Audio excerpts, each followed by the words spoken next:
اللہ کا پیارا نبی، دونوں عالم کا دولا ہمارا نبی، خلق سے اولیاء سے رسل، خلق سے اولیاء سے رسل، سب رسولوں سے اعلیٰ ہمارا نبی، سب رسولوں سے ہمارا نبی، سب سے اعلیٰ،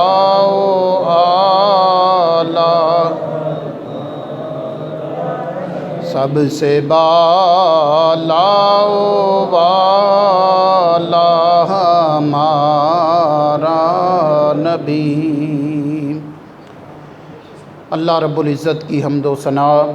پیارے آقا صلی اللہ علیہ وآلہ وسلم کی بارگاہ بے کس پناہ میں ہدیہ درود و سلام عرض کرنے کے بعد، اللہ خالق کائنات نے جو انصاف فرمانے والی ذات ہے، کسی کے ساتھ بھی اللہ تبارک و تعالی ناانصافی نہیں فرماتا، بلکہ خالق کائنات تو اتنا انصاف فرمانے والا ہے کہ اللہ رب العزت نے اپنی ذات کے بارے میں ارشاد فرمایا کہ وہ ذات ایسی ہے کہ وہ کسی پر تل برابر بھی ظلم نہیں کرتا۔ اور اسی طرح اللہ رب العزت نے فرمایا کہ اللہ خالق کائنات کسی پر کھجور کی گٹلی کا جو ریشہ ہوتا ہے اس کے برابر بھی ظلم نہیں کرتا۔ تو لہذا خالق کائنات وہ عظیم ذات ہے جو انتہائی مہربان ہے، انتہائی کرم کرنے والی ہے، اور اتنی عظیم ذات ہے کہ حدیث پاک میں آتا ہے، نبی رحمت صلی اللہ علیہ وآلہ وسلم نے ارشاد فرمایا کہ جب کوئی شخص نیکی کا ارادہ کرتا ہے، اللہ تبارک و تعالی اس نیکی کے ارادے کرنے والے کو ثواب عطا فرماتا ہے، اور پھر جب وہ نیکی کر لیتا ہے تو اس کا علیحدہ بھی اللہ تبارک و تعالی ثواب عطا فرماتا ہے۔ یعنی نیکی کا ارادہ کر لینے والے کو بھی ثواب دیتا ہے، اور جب وہ نیکی کرتا ہے تو اس وقت بھی اللہ تبارک و تعالی اس کو جو نیکی پر ثواب بنتا ہے وہ عطا کرتا ہے۔ اسی طرح کوئی برائی کا اگر ارادہ کرے، جب تک وہ برائی کر نہیں لیتا اس کے نامہ اعمال میں گناہ نہیں لکھا جاتا۔ آپ اندازہ کریں کہ نیکی کا ارادہ کرنے سے ہی ثواب اللہ کی طرف سے ملنا شروع ہو جاتا ہے، اور برائی کا اگر کوئی ارادہ کر لے لیکن برائی اس نے کی نہیں، جب تک برائی وہ کرے گا نہیں تب تک اس کے نامہ اعمال میں اس کا جرم جو ہے وہ لکھا نہیں جائے گا، سزا نہیں لکھی جائے گی۔ تو لہذا اللہ تو اتنا مہربان ہے، اللہ تو اتنا کرم فرمانے والا ہے کہ وہ کسی پر ظلم نہیں کرتا۔ تو اسی لیے خالق کائنات نے فرمایا فَمَن يَعْمَلْ مِثْقَالَ ذَرَّةٍ خَيْرًا يَرَهُ وَمَن يَعْمَلْ مِثْقَالَ ذَرَّةٍ شَرًّا يَرَهُ، جس شخص نے ذرہ برابر بھی بھلائی کی، نیکی کی، یارہ وہ قیامت کے دن اس اپنی تھوڑی سی نیکی کو بھی دیکھ لے گا۔ یعنی کوئی بھی شخص ایسا نہیں ہوگا کہ اس نے دنیا کے اندر نیکی کا عمل کیا اور قیامت کے دن اس کو اس کا صلہ نہ ملے، ایسا نہیں ہو سکتا، بلکہ خالق کائنات ہر شخص کو جو بھی دنیا کے اندر رہتے ہوئے اچھا عمل کرے گا، اللہ تبارک و تعالی قیامت کے روز اس اچھا عمل کرنے والے کو اس کی نیکی کا صلہ ضرور عطا فرمائے گا۔ اور اسی طرح اللہ رب العزت نے فرمایا کہ جو ذرہ برابر برائی کرے اس کی برائی بھی قیامت والے دن اس کے سامنے آئے گی۔ تو لہذا انسان جو دنیا کے اندر کرے گا آخرت کے اندر اسی کے مطابق اس کے ساتھ سلوک ہوگا۔ نبی رحمت صلی اللہ علیہ وآلہ وسلم کا ارشاد پاک ہے، الدنیا مزرعۃ الآخرہ، دنیا آخرت کی کھیتی ہے، یعنی جو دنیا کے اندر بیجا جائے گا آخرت میں وہی کاٹا جائے گا۔ مثال کے طور پر کوئی شخص اگر مکئی کی فصل بیجتا ہے تو ایسا تو نہیں ہے کہ وہ کچھ ٹائم گزرنے کے بعد چاول کاٹ رہا ہو۔ مکئی بیجنے والا مکئی کاٹتا ہے، چاول بیجنے والا چاول کاٹتا ہے، کپاس بیجنے والا کپاس کاٹتا ہے۔ تو لہٰذا جس نے جو فصل بوئی ہوگی، جس کا بیج اس نے زمین کے اندر ڈالا ہوگا، وہ وقت گزرنے کے بعد جس طرح ایک فصل ہوتی ہے اس کا ایک ٹائم ہوتا ہے، اسی طرح انسان کی زندگی کا ایک وقت اس کو لگتا ہے۔ تو بالآخر جب زندگی ختم ہوگی تو اس کے بعد جو کچھ اس نے زندگی کے اندر اس دنیا کے اندر کیا ہوگا اس کے مطابق آخرت میں اس کے ساتھ سلوک ہوگا۔ اچھا عمل کرنے والوں کے ساتھ اچھا کیا جائے گا اور برا عمل کرنے والوں کے ساتھ اس کے مطابق سلوک کیا جائے گا۔ یہ بات یاد رکھیں کہ خالق کائنات بندوں کو عطا فرمانے والی ذات ہے، اور اس کے اندر نیکیاں ان کا بہت عمل دخل ہوتا ہے۔ جب انسان اچھائی کے راستے پر چلتا ہے تو اچھائی کے راستے پر چلنا در حقیقت اللہ کے جو کرم ہیں، اللہ کی جو مہربانیاں ہیں، ان کو دعوت دینے کا سبب بن جاتی ہیں۔ اچھائی کی طرف چلنا، اچھائی کے اوپر اپنی زندگی گزارنا، یہ اللہ کے انعامات اور اللہ کے کرم کو متوجہ کرنے کا سبب بن جاتی ہیں۔ جیسے میں نے آپ کو ایک مثال دی تھی کہ ایک بچہ جب روتا ہے تو وہ بچہ رونے کی وجہ سے اس کے پیٹ میں کچھ نہیں جاتا، رونے کی وجہ سے اس کا پیٹ خالی رہتا ہے، اس کی بھوک نہیں بجھتی۔ لیکن جب وہ مسلسل روتا ہے تو اس کی والدہ اس کی طرف توجہ کرتی ہے، وہ توجہ جب والدہ کی ہوتی ہے، اس کو کچھ کھلایا پلایا جاتا ہے تو اس سے بچے کا پیٹ بھر جاتا ہے۔ ایسے ہی انسان جب نیکی کے عمل کرتا ہے،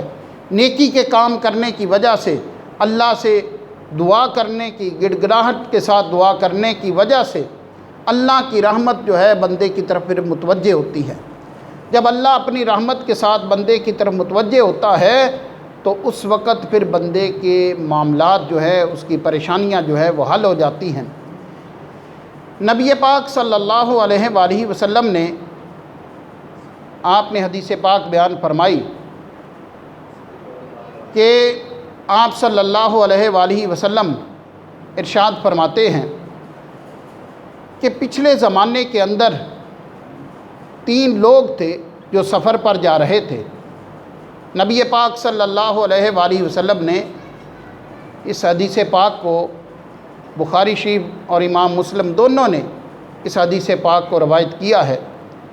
آپ صلی اللہ علیہ وآلہ وسلم نے ایک تذکرہ فرمایا 3 لوگوں کا جو جا رہے تھے سفر کے اوپر۔ تو سفر پر جا رہے تھے تو اس دوران رات کا وقت آ جاتا ہے، اور رات کے وقت انہوں نے سوچا کہ کسی جگہ پر ٹھہرا جائے، وہاں پر رات گزارنے کے لیے ہمیں رکنا چاہیے۔ تو جب یہ ارادہ کیا، جگہ ڈھونڈنے لگے تو پاس ایک غار نظر آئی۔ اس غار کے اندر وہ تینوں لوگ چلے جاتے ہیں تاکہ رات جو وقت ہے رات کا یہ وہاں پر گزار لیا جائے، اور صبح جب ہوگی تو اس وقت پھر آگے سفر شروع کر دیں گے۔ ہوا ایسے کہ وہ تینوں شخص جو تھے غار کے اندر جاتے ہیں،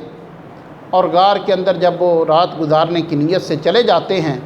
تو اوپر سے ایک پتھر بڑا گرتا ہے، اور جس سے اس غار کا منہ بالکل بند ہو جاتا ہے اور ان کا باہر نکلنا مشکل ہو جاتا ہے۔ جب وہ باہر نکلنے کا ارادہ کرتے ہیں تو کیا دیکھتے ہیں کہ پتھر نے اس غار کا پورا منہ ڈھکا ہوا ہے، اور اس پورے منہ کو اس طرح بند کیا ہوا ہے کہ ایک آدمی کے نکلنے کی بھی گنجائش نہیں ہے۔ تو جب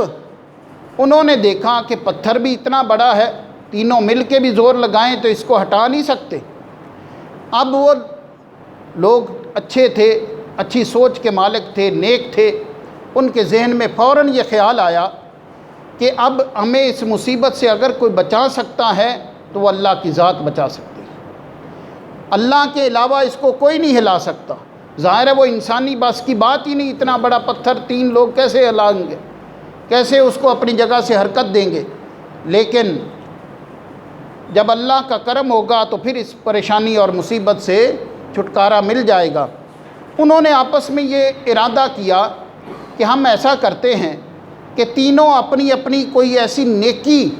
اللہ کے سامنے اپنی زندگی کی رکھتے ہیں، اس نیکی کے وسیلے سے پھر اللہ سے دعا کریں گے کہ اللہ ہمیں اس پریشانی سے، اس مصیبت سے نجات دے دے۔ پہلا شخص بولا،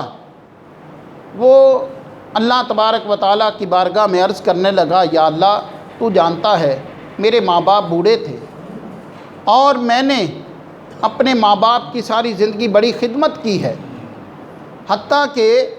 میرا طریقہ کار یہ ہوتا تھا کہ جب میں باہر کام کاج سے واپس گھر آتا تو میں اپنے بیوی بچوں سے پہلے دودھ اپنے ماں باپ کو دیا کرتا تھا۔ اور ایک رات ایسا ہوا کہ میں گھر آیا تو میں نے دیکھا کہ میرا والد اور میری والدہ دونوں سو چکے ہیں، وہ آرام کر رہے ہیں۔ تو جب میں نے دیکھا کہ میرا والد اور والدہ دونوں آرام کر رہے ہیں تو میں نے یہ گوارا نہیں کیا کہ میں اپنے ماں باپ کو بیدار کروں، ان کو جگاؤں۔ میں دودھ کا وہ برتن، وہ پیالہ ہاتھ میں لے کر کھڑا رہا، اور پھر میں نے یہ بھی گوارا نہیں کیا کہ میں اپنی روٹین کے خلاف پہلے اپنے بچوں کو دے دوں پھر ماں باپ کو دوں، ایسا بھی نہیں کیا۔ میں نے پہلے ماں باپ کو دینا ہی پسند کیا اور ماں باپ کو بیدار کرنا بھی پسند نہیں کیا۔ تو جب یہ بات اللہ کے سامنے رکھی، عرض کی، یا اللہ میں نے یہ نیکی تیری رضا کی خاطر کی کہ صبح جب میرے والدین بیدار ہوئے تو اس وقت میں نے کیا کیا، پہلے وہ دودھ اپنے ماں باپ کو دیا پھر اپنے بچوں کو دیا۔ اے اللہ اگر تجھے یہ میری نیکی پسند ہے تو پھر تو ہمیں اس پریشانی سے، اس تکلیف سے نجات عطا کر دے۔ تو وہ جو پتھر تھا غار کے منہ کے اوپر، وہ تھوڑا سا اپنی جگہ سے ہلا، وہ اپنی جگہ سے اس پتھر نے حرکت کی، لیکن ابھی اتنا نہیں تھا کہ اس سے گنجائش نکلتی کہ کوئی آدمی باہر نکل سکتا۔ تھوڑی سی روشنی تو باہر سے آ گئی، لیکن وہ غار کا منہ ابھی اتنا نہ کھلا کہ جس سے کوئی آدمی جو ہے وہ باہر نکل سکے۔ اب دوسرا آدمی پھر گزارش کرتا ہے اللہ کی بارگاہ میں، یہ حدیث پاک میں ساری تفصیل موجود ہے۔ دوسرا آدمی عرض کرتا ہے، یا اللہ تو جانتا ہے کہ میں کسی عورت کے ساتھ بڑی محبت کرتا تھا، اور اتنی محبت کرتا تھا کہ بس جس طرح ایک مرد اب خواتین سے ایک محبت ہو جاتی ہے، اسی طرح کا میرا معاملہ تھا۔ لیکن اس دوران ایسا بھی ہوا کہ ایک دفعہ قحط کی وجہ سے اس عورت کی مجبوری بنی، اس کو کوئی پیسے چاہیے تھے، تو میں نے 120 دینار اس کو اس لیے دیے تاکہ میں اپنی ضرورت کو بھی اس سے پورا کروں۔ میں نے 120 دینار دیے، لیکن جب میں اس کے قریب پہنچا تو اس عورت نے کہا کہ تو رب کے عذاب سے ڈر، اللہ تبارک و تعالیٰ سے ڈر، اور تو اس کو اس طرح نہیں بلکہ عورت پر قبضے کے لیے مہر کی صورت میں رقم دی جاتی ہے۔ تو جب عورت نے یہ بات مجھے کہی اور میں اس وقت مکمل طور پر برائی کا بالکل میرے لیے کوئی رکاوٹ نہ تھی، لیکن اللہ میں نے جب عورت نے مجھے یہ جملہ کہا کہ تو اللہ سے ڈر، تو میں اس جملے کی وجہ سے اس عورت سے پیچھے ہٹ گیا۔ تو اگر تجھے میری یہ نیکی پسند ہے تو اے اللہ پھر تو ہمیں اس پریشانی سے نجات عطا کر دے۔ تو جب اس نے دعا کی تو پتھر اور تھوڑا سا اپنی جگہ سے ہلا۔ تو آپ دیکھیں کہ لیکن ابھی بھی اتنی گنجائش نہ تھی کہ وہاں سے کوئی نکل کر باہر آ جاتا۔ اب تیسرا شخص پھر اللہ سے یہ التجا کرتا ہے کہ یا اللہ تو جانتا ہے کہ میں کاروبار کرنے والا آدمی ہوں اور میں نے کام کاج کے لیے بہت سارے مزدور رکھے اور ان مزدوروں کو میں نے اجرت دے دی، جو کام میں نے ان سے کروایا اس کی میں نے سب کو اجرت دے دی سوائے ایک مزدور کے۔ وہ مزدور چلا گیا، اس نے وصول نہیں کی اجرت، وہ چلا گیا اور اس کی اجرت میرے پاس محفوظ رہی۔ میں نے اس کی اجرت اس طرح کیا کہ اپنے کاروبار کے ساتھ اس کی اجرت کو بھی استعمال کیا، اور جس طرح مجھے اپنے کاروبار سے نفع ہوتا رہا اس طرح اس مزدور کی جو اجرت میرے پاس پڑی تھی اس سے میں نے جو کاروبار کیا اس مزدور کا بھی اس سے فائدہ ہوتا رہا۔ ایک عرصہ گزر گیا، وہ مزدور نہیں آیا، لیکن بہت عرصے کے بعد جب وہ میرے پاس آیا اس نے مجھ سے وہ اجرت مانگی جو کئی سال پہلے اس کی میرے پاس تھوڑی سی رہ گئی تھی، لیکن میں نے اس کو اونٹوں کی طرف اشارہ کر کے اور طرح طرح کی جو فائدے والی دنیاوی چیزیں تھیں کاروبار سے جن کا فائدہ ہوا تھا ساری کی طرف اشارہ کر کے اسے کہا کہ یہ سارا کچھ تیرا ہے۔ وہ مزدور کہنے لگا آپ میرے ساتھ مذاق کر رہے ہیں کہ میرا کیسے، میری تو وہ اجرت ہے جو پہلے میں چھوڑ کر گیا تھا۔ وہ مالک کہنے لگا ایسی بات نہیں، ہوا یہ تھا کہ تو چلا گیا لیکن تیری اجرت سے میں نے اپنے کاروبار کے ساتھ وہ تیری رقم کو بھی استعمال کیا، جس طرح مجھے اللہ نے فائدہ دیا تجھے بھی فائدہ دیتا رہا، اور تجھے جو اس فائدے سے جو چیزیں حاصل ہوئی ہیں وہ ساری تیری موجود ہیں، تو اپنی یہ ساری چیزیں بھی ساتھ لے جا۔ تو وہ مزدور بڑا خوش ہوا۔ تو آپ اندازہ کریں کہ اس وقت پھر جب یہ بات اللہ کی بارگاہ میں عرض کی گئی، چونکہ اللہ کی ذات ان اللہ علیم بذات الصدور، اللہ تو دلوں کی باتیں جاننے والا ہے۔ اللہ جانتا تھا کہ پہلا جو ماں باپ کی خدمت کرنے والا ہے اس کی نیت کیا ہے۔ اللہ جانتا تھا کہ وہ شخص جو عورت کو برائی پر قادر ہونے کے باوجود اس نے چھوڑ دیا اس کی نیت کیا تھی، جس نے مزدور کو مزدوری دینی تھی اس کی نیت سے بھی اللہ واقف تھا۔ تینوں کی جب باتیں اللہ نے سنی تو تیسرے آدمی نے جب یہ بات کہی کہ اللہ اگر تو جانتا ہے، تو سمجھتا ہے کہ تیری خوشنودی کے لیے میں نے یہ عمل کیا ہے تو اس تکلیف سے ہمیں نجات دے دے، تو وہ جو غار کے منہ کے اوپر پتھر پڑا تھا تیسرے کی دعا کے ساتھ ہی وہ گر پڑا۔ یہ نبی پاک صلی اللہ علیہ وآلہ وسلم نے تفصیل کے ساتھ اس حدیث پاک کو بیان فرمایا۔ تو آپ اندازہ کریں یہ تینوں باتیں آج ہم اگر اپنی اپنی زندگی کے اندر دیکھیں تو ہماری صورتحال کیا ہے، ہم ماں باپ کی خدمت کے حوالے سے کہاں کھڑے ہیں، اور ہم جو ہے برائی سے بچنے کے حوالے سے کہاں کھڑے ہیں۔ آج تو اس طرح کی صورتحال کہ کوئی نہ کوئی ایسا جال پھیلایا جاتا ہے کہ جس سے کوئی نہ کوئی برائی کا راستہ نکلے۔ آپ اندازہ کریں ہر نیتوں کو اللہ جانتا ہے، لیکن ایسا نہیں ہونا چاہیے کسی کی مجبوری سے فائدے اٹھانے چاہیے۔ اب معلوم نہیں کہ کوئی عورت، چونکہ معاش کی ذمہ داری تو مرد کے کندھے پر ہے، لیکن کوئی عورت اگر کام کاج کے لیے کہیں جاتی ہے معلوم نہیں اس کی مجبوری کیا ہے، کوئی بچی ہے معلوم نہیں اس کا والد ہے یا نہیں ہے، معلوم نہیں کہ اس کا بھائی ہے کہ نہیں ہے، ہیں تو وہ کیا اس ذمہ داری کو نبھا رہے ہیں یا نہیں نبھا رہے۔ لہذا کسی بھی مجبور کی مجبوری سے فائدہ نہیں اٹھانا چاہیے، اللہ اس کے رسول کی خاطر اپنے عملوں کو کرنا چاہیے۔ لیکن ایسا بعض دفعہ ہوتا ہے کہ لوگ عام طور پر صنف نازک سے تو زیادہ اس طرح کا رجحان رکھتے ہیں کہ جناب وہ عمل جس سے جناب کسی کی عزت پہ حرف آئے وہ اپنے جناب اس سے برکت تو ویسے بھی اٹھ جاتی ہے۔ جب تم اپنے رزق کے حصول کے معاملات کے اندر برائی کی سوچیں پیدا کر لو گے تو پھر رزق میں برکت کہاں رہے گی۔ وہ جناب کروڑوں اربوں بھی پاس ہوں گے، بے برکتی ہوں گے۔ اگر وہ اللہ اس کے رسول کی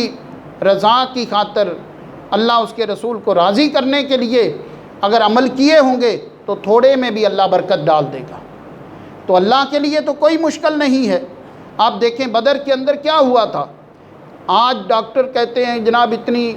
نیند کرو تو پھر صحت برقرار رہے گی۔ تو صحابہ کرام جو کئی دنوں سے محنت کر رہے تھے، غزوہ کے اندر شرکت کی، کفار سے مقابلہ کیا، لیکن اللہ تبارک و تعالیٰ نے صحابہ کرام رضوان اللہ تعالیٰ علیہم اجمعین کو سکون دینے کے لیے 6 یا 8 گھنٹے کی نیند سلایا نہیں، بلکہ صحابہ کو ایک اونگ آئی، ایسے اونگ آئی، اس سے جناب جسم وہ فریش ہو جاتے۔ تو لہٰذا اللہ تبارک و تعالیٰ جو ہماری نظر میں 1 سال کا کام ہو، اللہ چاہے تو 1 منٹ میں کر دے، 1 لمحے میں کر دے۔ اللہ کے لیے کوئی مشکل نہیں ہے۔ تو لہٰذا اپنی جو رزق کے حصول کے معاملات ہیں اس کے اندر کبھی بھی کسی مجبور سے فائدہ نہیں اٹھانا چاہیے، اور اسی طرح کسی مزدور کی مزدوری کے اندر بے ایمانی نہیں کرنی چاہیے۔ آپ دیکھیں کہ تیسرا وہ شخص مزدور ہی تھا جو کئی سالوں بعد بھی اپنے مالک سے مزدوری لینے آیا۔ یہاں تو آدھے گھنٹے بعد مزدوری لینے کو چلا جائے تو وہ آنکھیں سر پہ رکھ لیتے ہیں کہ کہاں تھا یہ بات۔ حالانکہ نبی رحمت صلی اللہ علیہ وسلم نے فرمایا تم مزدور کی مزدوری پسینہ خشک ہونے سے پہلے دو، مطلب یہ کہ اس کا کام ختم ہوا تم اس کی مزدوری اس کو ادا کر دو۔ تو یہاں پر کئی مرتبہ پسینے آ کے خشک ہو جاتے ہیں، وہ بیچارہ ادھار پکڑ پکڑ کر وہاں سے آئیں گے، وہ کئی گنا اس پہ ادھار چڑھا ہوتا ہے۔ یہ تو ہمارا حال ہے۔ تو اس لیے کبھی بھی کسی ایسے شخص کو جو مزدوری کرے اس کی مزدوری پر کسی قسم کا کبھی جو ہے وہ نہیں، اس کے اندر ناانصافی کرنی چاہیے، اور کسی مجبور کی مجبوری سے فائدہ اٹھاتے ہوئے بھی کبھی جو ہے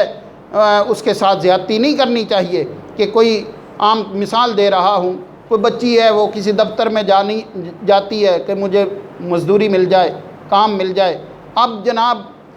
اس کی اس جو مجبوری سے کوئی فائدے ناجائز اٹھائے جائیں، یہ ظلم ہے۔ مر جانا ہے،